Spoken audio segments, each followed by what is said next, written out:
مساء الخير والعافية عليكم متابعيني، واهلا وسهلا بكم في قناتي قناة مطبخ غيداء. طبعا صار فترة ما مسوين فيديوهات، مشغولين شوية بشغلات وشي.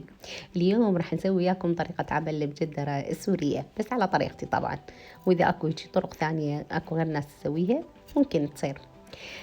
هنا أخذت تقريبا كاسة كاملة أو قلاص كامل من العدس الأسمر، وضفت عليه كم حبة من البصل، وخليته على النار وضفت له قلاص مي واحد لمدة 10 دقائق فقط.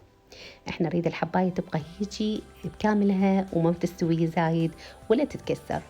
بعدين سلقنا العدس.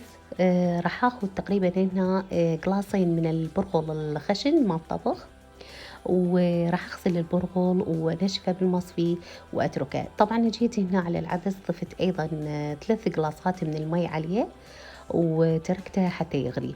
بهالحالة خليت زيت زيتون بالمقلاة، زيت زيتون شوية تكثرون من عنده لأنه طيب بالطبخ وما راح يأثر شي.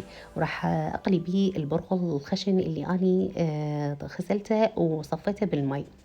طبعا هنا بدأ المي عندي يغلي بالعدس والبصل.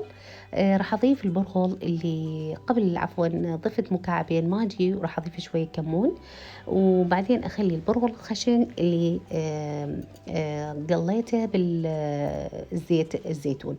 طبعا هو زيت زيتون كامل ضفته على البرغل لأن أنا ما حطيت سمن ولا زيت على العدس الأسمر. راح أتركهم إلى أن براحتهم يستوون لحد ما أجهز البصل المقلي على وجه المجدرة. أخذت تقريبا 3 روز من البصل، وراح أقطعهم شرايح. وهنا نفس المقلاة اللي سويت بها البرغل راح أخلي بها زيت زيتون، وراح أضيف البصل أيضا أحمصه إلى أن يكون لونه ذهبي وحلو، يعني أكثر من الذهبي، يكون على سمار على مود ينطي نكهة طيبة، بس ما خليه يحترق زايد حتى يصير بمرورة. هنا بدينا نراقب المجدرة مالتنا وضفنا عليها شوية كمون وملح ما يحتاج، لأنه مكعبات الماجي هي أصلا بيها ملح.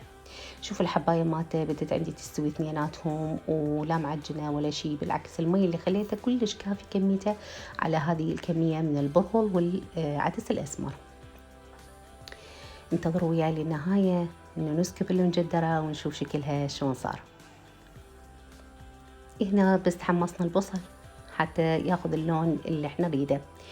كملنا المجدرة مالتنا وضفنا عليها هذا البصل، وطبعا ما اقول لكم الطعم والنكهة جدا طيبة وخفيفة، سبحان الله يعني جدا خفيفة واكلة كلش شتوية وطيبة. والف صحة وهنا مع مطبخ غيداء.